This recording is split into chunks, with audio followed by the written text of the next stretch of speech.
effective, able to discern the reflections and thoughts of the heart.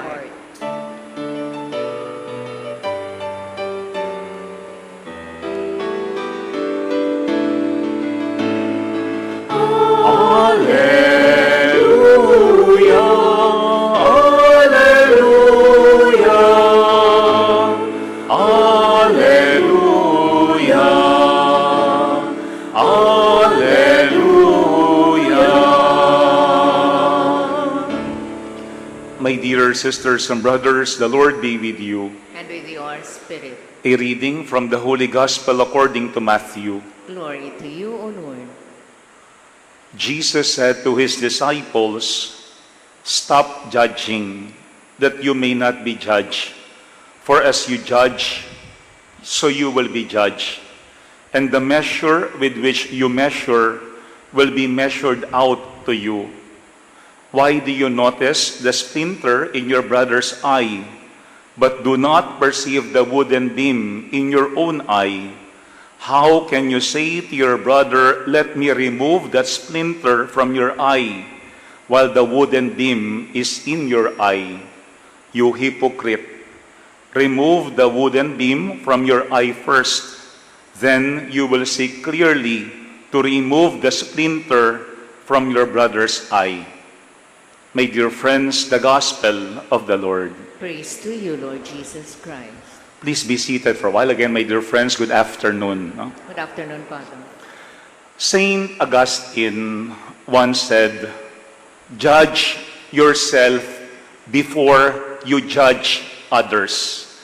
If you judge yourself as you deserve, you will never find anything in another to judge with severity." Let me repeat it.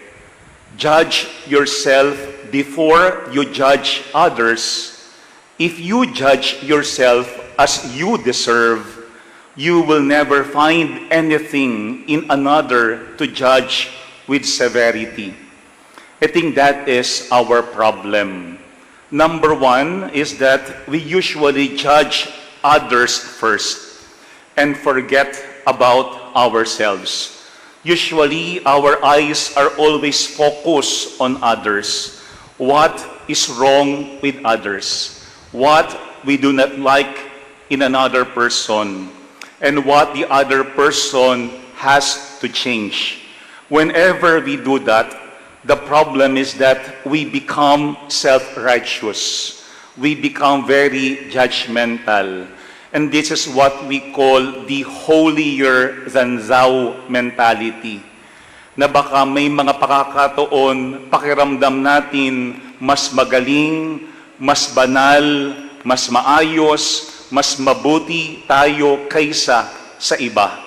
Because number one, we usually judge others first and not ourselves. But second, when we look at what Saint Augustine had said, we see that we are usually strict with other people, but lenient with ourselves. We are usually strict with other people and very lenient with ourselves. I think usually the way we look at others is quite microscopic. Para bagang dumadaan sa butas ng karayom yung ating kapwa. We even see the little flaws of others, and we usually exaggerate them to make us feel good about ourselves, especially if we do not like the other person. Kaya nga at times, we are very meticulous with what we see in other people. We are very strict in judging others, but very lenient with ourselves. Kapag tayo na yung tinutuwid, kapag tayo na ang pinipintasan, what do we usually say? Sorry na, tao lamang. Pero we do not say that to other people. Kaya yung result is that others are being destroyed and we are not being helped. That's why today in our gospel, Jesus told his own disciples, "Stop judging." He did not say, "As much as possible, do not judge." He simply said, "Stop stop judging. And he was talking to his own disciples. Because we have to admit that as disciples of Jesus, we could have that tendency also of judging one another. Kahit tayo, mga alagad ni Jesus, mapanghusga tayo sa ating kapwa.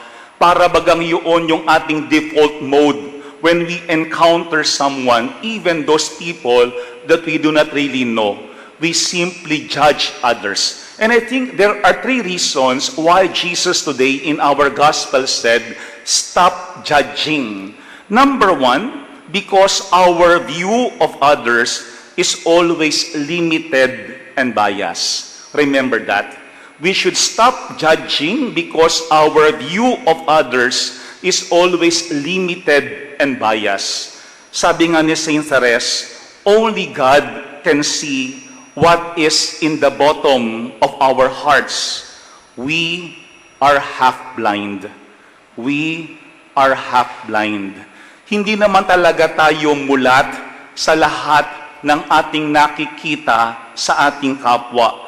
And the only one who knows us and sees us totally is God.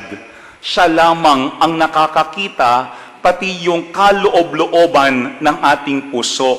Kahit yung ating mga pinagkakatago-tago sa ating pamilya, sa ating kapwa.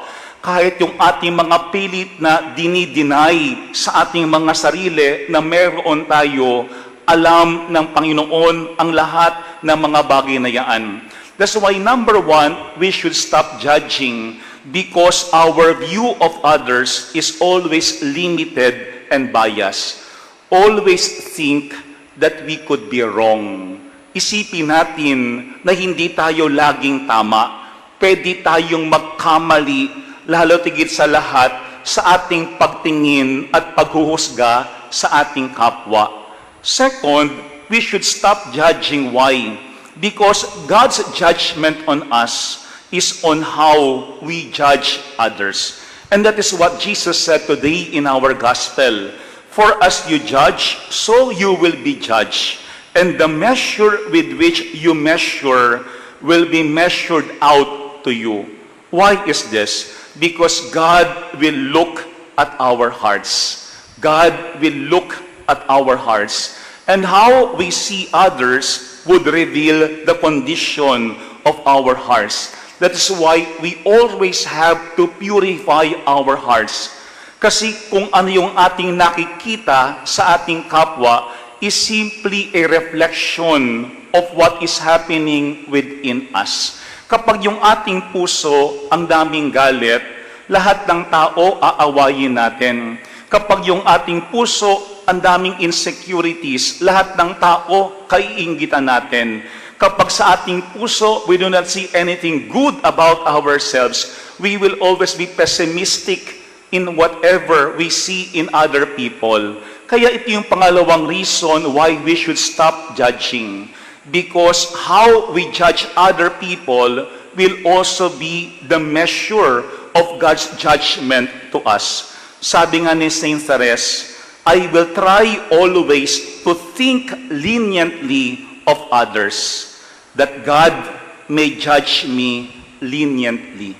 Baka kasi minsan, mas mahigpit pa tayo sa Panginoong Diyos.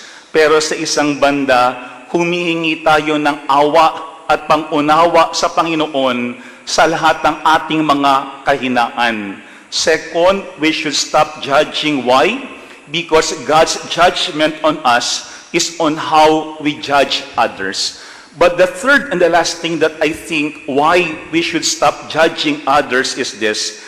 Because we all have a wooden beam in our eyes. Lahat tayo may mga puwing sa ating mga mata. Lahat tayo bilang mga tao, meron tayong kanyang-kanyang kapintasan. But sometimes we are not aware of them. That's why today in our gospel, Jesus said, why do you notice the splinter in your brother's eye, but do not perceive the wooden beam in your own eye? How can you say to your brother, let me remove the splinter from your eye, while the wooden beam is in your eye? I think removing the wooden beam in our eyes would always take time. It's not that easy. Hindi madali tanggapin na meron tayong puwing at hindi rin madali na tanggapin na merong kailangan tayong baguhin. Pero Jesus today is not telling us not to correct other people. Because remember, fraternal correction is also an act of charity. But today Jesus said, remove first the wooden beam in your own eye. Parang sinasabi ni Jesus, don't always focus on others.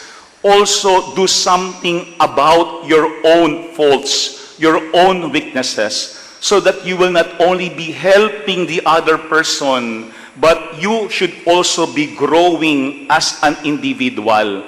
Kasi baka ang ating laging pansin, tulungan yung ating kapwa, ituwid ang ibang tao, pero baka nakakalimutan natin at ay iiwanan na mismo tayo. Kaya tayo mismo ay hindi lumalago at walang nababago mismo sa atin. I think looking at our gospel, number 3, Jesus also wants us to be mindful of our own wooden beam so that we could truly help the other person. Saint Therese had said, I understood that every flower created by God is beautiful, that the brilliance of the rose and the whiteness of the lily do not lessen the perfume of the violet. And so it is in the world of souls, where each one has its own mission. Mga kapatid, ang bawat isa sa atin may kanya-kanyang ganda, may kanya-kanyang kabutihan na ibinigay ang Panginoon. Huwag lang nating tuklasin yaan, kung hindi atin din sanang makita yaan sa ating kapwa. Kasi hindi natin kinakailangan sirain at husgahan ang iba para lamang tayo ang magmukhang magaling at mabango sa harapan ng ating kapwa. Today, in our gospel, Jesus simply said, stop judging. Why? Because we know that it could destroy not only other people, but also the condition of our hearts. Amen. Jesus said, stop judging. Because I think sometimes judging other people could also be our pastime. Minsan kasi yun ang ating libangan, yung husgahan yung ating kapwa. But once we stop judging, the question is, what should we do then? Give compliments. Kasi hindi naman natin ikawawala yung tayo ay magbigay ng magagandang salita sa ating kapwa. Sana wag lang nating ihinto ang panghuhusga. Sabihin din natin sa ating kapwa kung meron tayong nakitang maganda. The Lord be with you. And with your spirit. And may Almighty God bless you and your families, the Father, the Son, and the Holy Spirit. Amen. The Mass is ended. We now go in peace and remain faithful to God. Thanks be to God.